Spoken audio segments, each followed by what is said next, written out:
What's going on, Tim? Dude, man, the real estate is so bright. I gotta wear shades. You know what I'm talking about? This market is No, crazy, man. It is. I look at your title. I'm like, real estate is depressing right now. No, it's it is, impressing. Tim. It impresses us on how fluid this market is and how you've got to be on your game, ahead of the curve if you're going to beat it, Brian. Come on, I've done this for 40 years. You know how it is.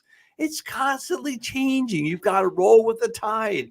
Just means you got to know how to adjust, how to go forward, man. That's as a industry expert, but I'm saying as a buyer or somebody in the industry, or just even as a seller to some extent, because sellers then have to become buyers most of the time. I True. think that the large majority of the news coming out of the real estate industry is depressing. So one of the things I always think about is, I know what you're going and to say. you You told me ready? this one time.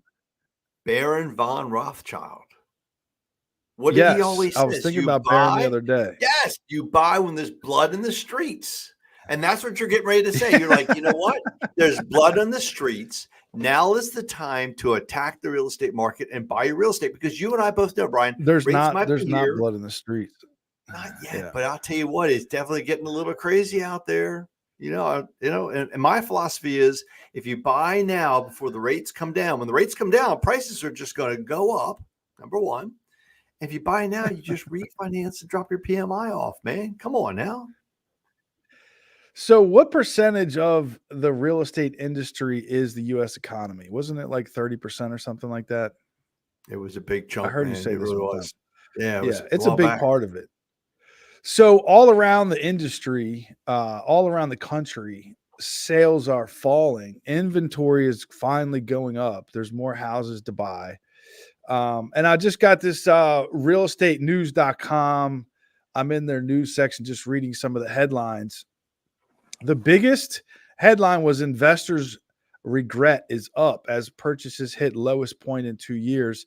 Since the beginning of the year, few investors appear to be jumping into the market, may report dissatisfaction with managing tenants and properties. So even the people that are buying investment properties are frustrated. You know, people call me sometimes and ask me about buying investment properties. Maybe they've cashed out an investment or something like that, and they want to know, should I buy an investment property?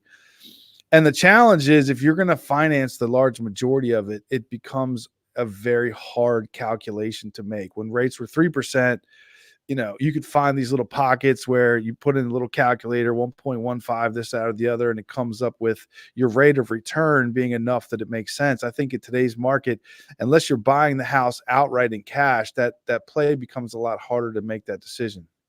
Now here I'm going to disagree, Brian. And so, like, I looked at a house the other day. An agent called me and said, "Hey, Tim, there's a house over in the Ranch Club, Chesapeake Beach, and Chesapeake Ranch Estates, and the house was a 6-bedroom, 3-bath house. Now, the sale price was, I want to tell you, I got to do this out of my head, but I think it was like $400,000. Yes, you're going to need 20% down. That's 80 grand. Mortgage is going to be 320. We ran the numbers and the mortgage payment on that because there's no PMI based on the tax and insurance. The mortgage payment, Brian, was like $2,400. And we Okay. calculated it out. Section 8 was paying $3,200 for that rental.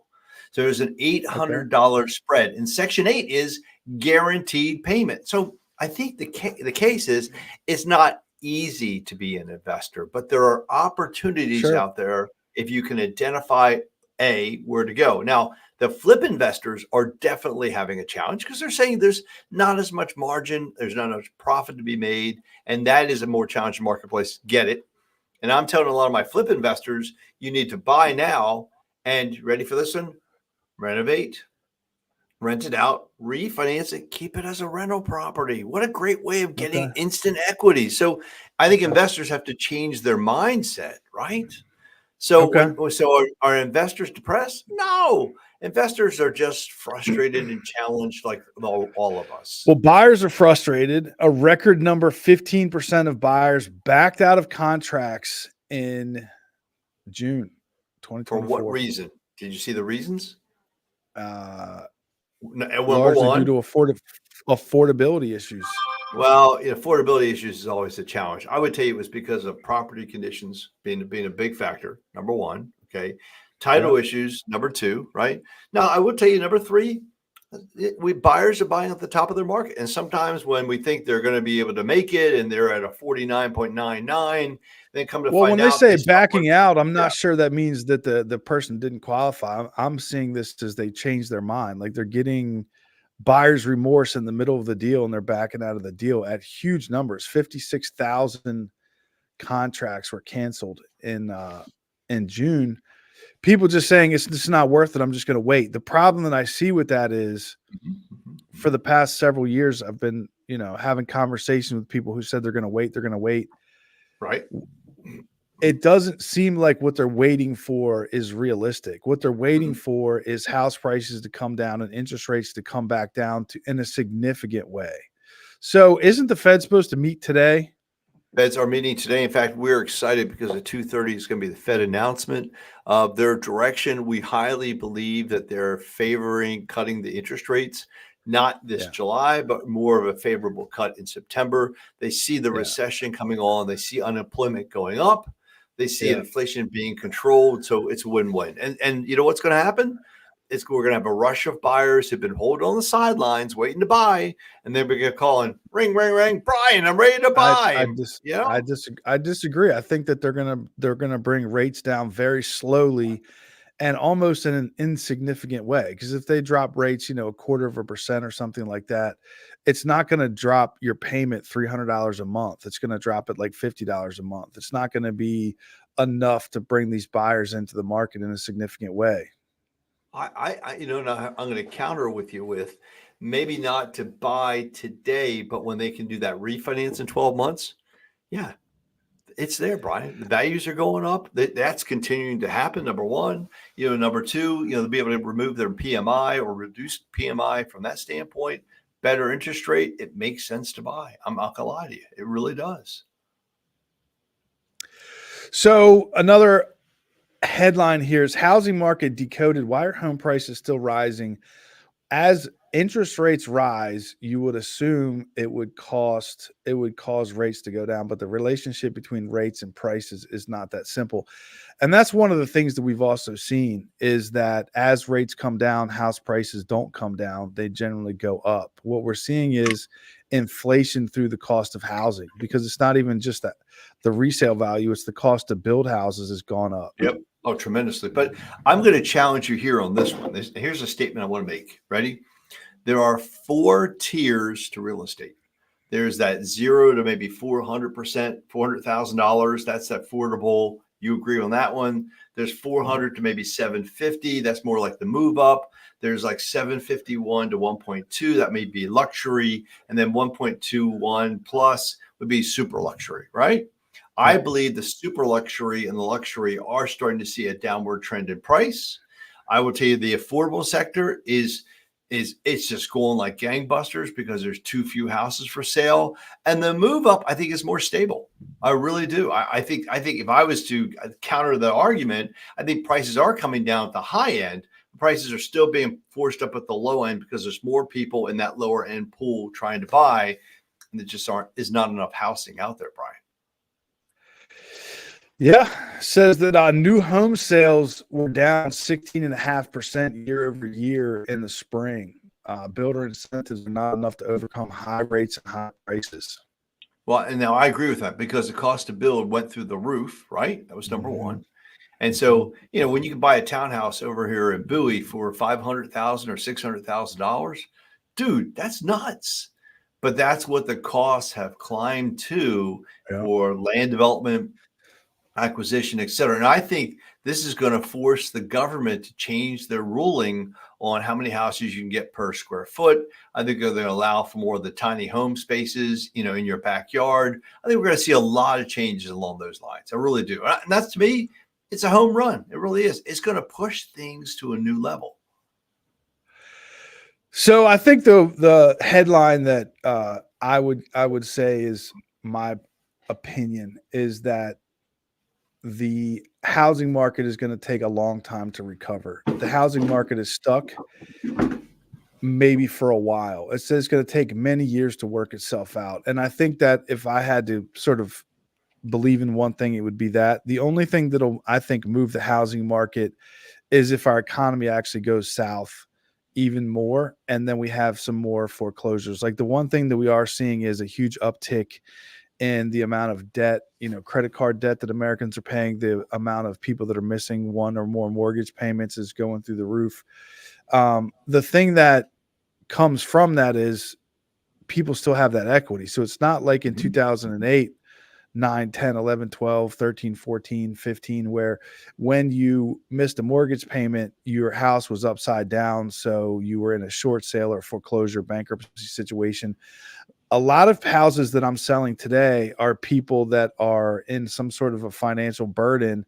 They're selling their house and then they're not buying another house right away. They're buying, one guy lived in a camper in Tennessee. Another lady's renting a house. Another guy moved into his camper. A lot of people are just paying off debt, but they're not upside down on their house. So I think we're going to start seeing some houses hit the market. It'll sort of increase inventory, which could theoretically soften house prices a little bit. But everything is like a little bit. It's going to, increase inventory a little bit. Interest rates are going to come down a little bit. It's nothing that's going to be major. I feel like we're in this sort of like tough situation for a long period of time. I think we'll see interest rates come down dramatically in 25 into 26. I think that's going to be the stimulus to the marketplace. I think we're all waiting for the silver tsunami to occur, which is all the older baby boomers to sell their homes and downsize. But you're right. It's not tomorrow. It's going to be 3 to 7 years. It's going to be a timeline. But you don't want to miss out buying today and think to yourself, I'm going to wait a year or 2 years or 3 years when the prices are going to be even higher. That's number one, right? And then number two, I think I'm going to buy stock in campers. You keep saying campers. I like that, man. I'm thinking, what the heck? Well, tiny houses and modular homes. I've had a lot of people call me asking about modular homes. People still keep this dream alive of buying a piece of land and building on it. It's not real, unfortunately. Not around here. Expensive. Yes, correct. You're right on the money, man. It is very expensive. So, yeah. So I think that people are looking for alternative lifestyles, like the idea of buying a house as a duplex and renting out the other side, buying a house with an apartment over the garage, buying a house we can rent out the basement. I think those are, and then, not buying a house at all and just living in a camper or in a mobile home or something like that. I think there's opportunities out there, Brian. We just got to keep working forward, man. That's all we can do. No, I believe all of that. I'm just saying, as an industry whole, it's just hard for the market in general, because even if you're selling your house, you have to go buy one. It doesn't feel easy. It feels like that the oil has been removed out of the engine and everything is just like scraping together and everything feels harsh right now. I think buyers are having a hard time. Sellers are having a hard time because they have to turn around and buy. And I think that there's nothing indicating that things are going to get better. And you and I had this conversation right before this call about the industry itself. Mortgage lenders, real estate agents are getting pummeled right now. The number of the number of mortgages has decreased 75% in the past 3 years. Yeah. So what's that tell you? We probably have 75% too many lenders. I mean, and title. Well, a lot of that might have been refis. Yeah, but ultimately, when you balance it all out, dude, we got too many people chasing too few dreams. I get it. Too many fishermen in the same size pond or in a shrinking pond. So you either expand your pond. I mean, one of the God's honest truth, you either expand the pond and make it happen there from that standpoint, right? Or if you don't expand the pond, then the other thing you got to do is then you've got to have a better way of fishing. You know, I mean, because you're the fisherman, right? I mean, honestly, like if anybody's a fisherman, I know it's you. So I'm better catching fish than houses right at the moment. Yeah, huge, man. I get it. Yep. Very cool. All right. So what's your advice for home sellers right now? I mean, honestly, I think home sellers have to be, number one, I think the houses have to be in extremely good condition. I don't want you thinking that you can just throw a house up in the market anymore. That's the critical piece. People make the mistake and they're like, you know what? Lasting longer. Yeah. And so the house is going to be on the market, number one. Number two, as a seller, don't just drop the price. Consider offering closing assistance. Brian, people make the biggest mistake. They're like, I'm just going to drop the price down $10,000. No, offer $10,000 in closing help. The majority of my clients have no cash. It's not that, they'll work with the payment, but it's cash to close. So if you can give them a little light at the end of the tunnel and say, look, as a listing agent, I'm going to tell my seller, make sure the house looks good, right? Number one, right? Number two, build in closing help, right?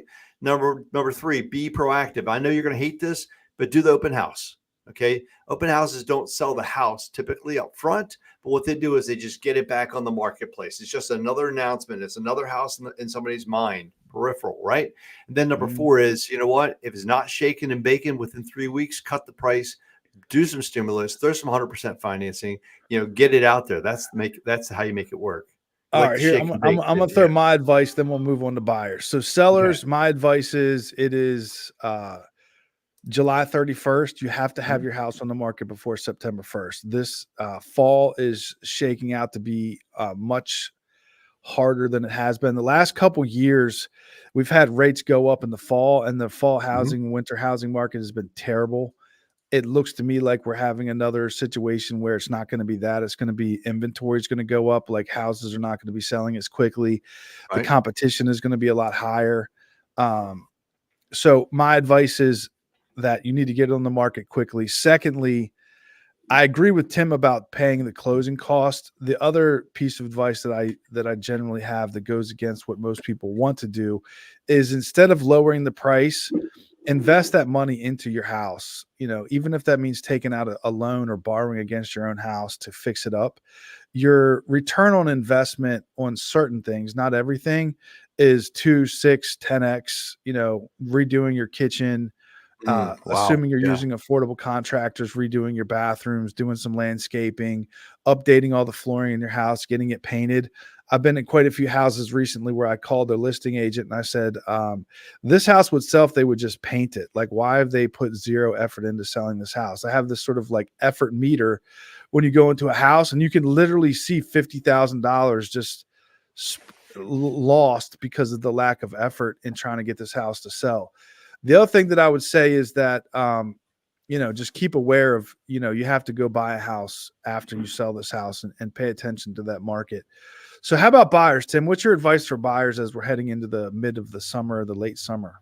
Well, I think, first of all, buyers need to be aware of the NAR settlement that's coming up on August 17th, because that settlement, in essence, changes some of the parameters on how the buyer's agents are being paid their commission, their compensation, right?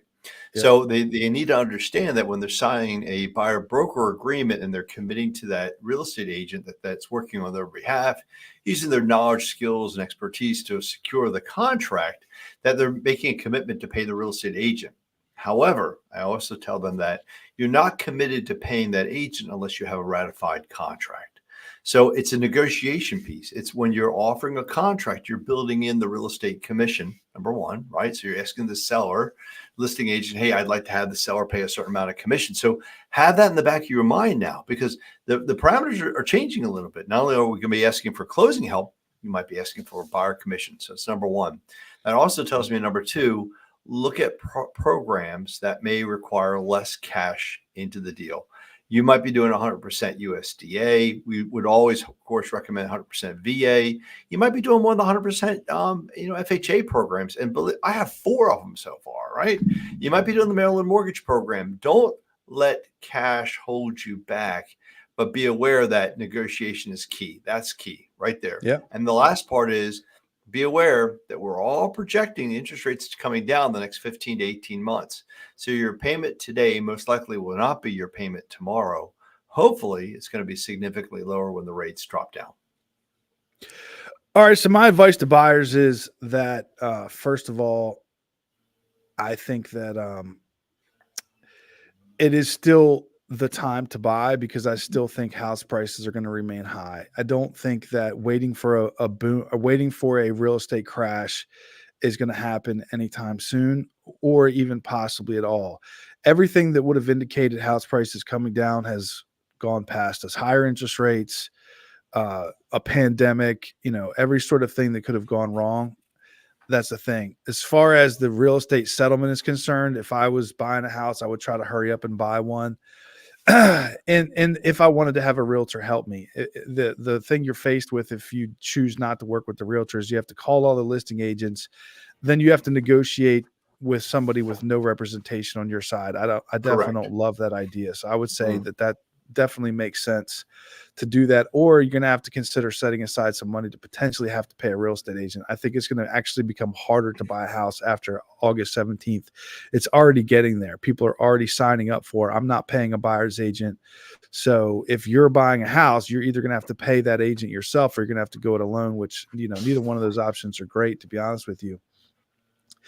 I think that my biggest piece of advice would be to buy a house that has some income potential. Buy a house that you can rent out the basement, buy a house that has an in-law suite above the garage, buy a house that has an outbuilding on it that can be converted into something that can be used as a rental. Even, Tim gave this idea one time where when you go on vacation, you rent your house during that time.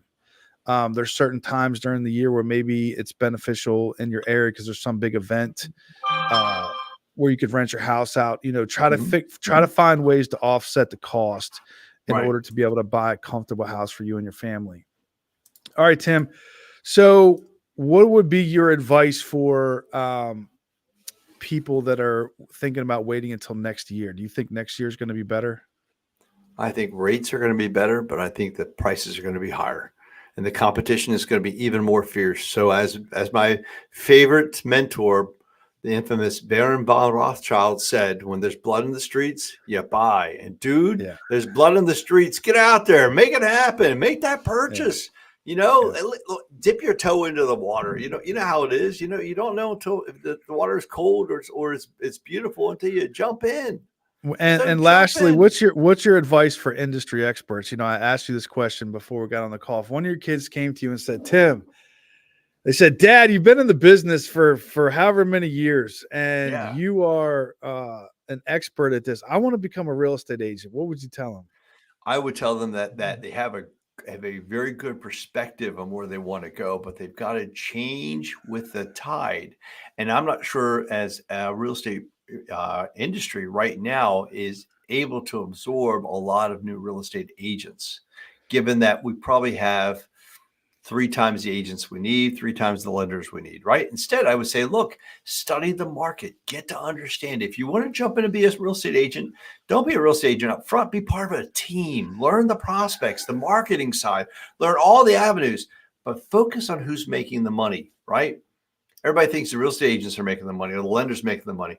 No, dude, it's the flippers, it's the investors that are making the money, right? So acquire real estate, be an investor. You start with your primary residence, build up, learn the industry. There's nothing wrong with learning as much. And then when the tide turns and it's your turn to jump in, you'll be ready to swim that mile and beat your competition. I like that advice, Tim. So don't become a realtor, and if you do, join a team. I'm going to go ahead and just support that. What about a lender? They're like, "Dad, listen, you're the guy. I want to come Same work under thing. you as a I lender." think there's a lot of old goats in the area. Dude, I'm a goat. I mean, there's no question. Man, see, it happened again, right? My point of the matter is, look, here's the deal in a nutshell. Okay, same principle applies.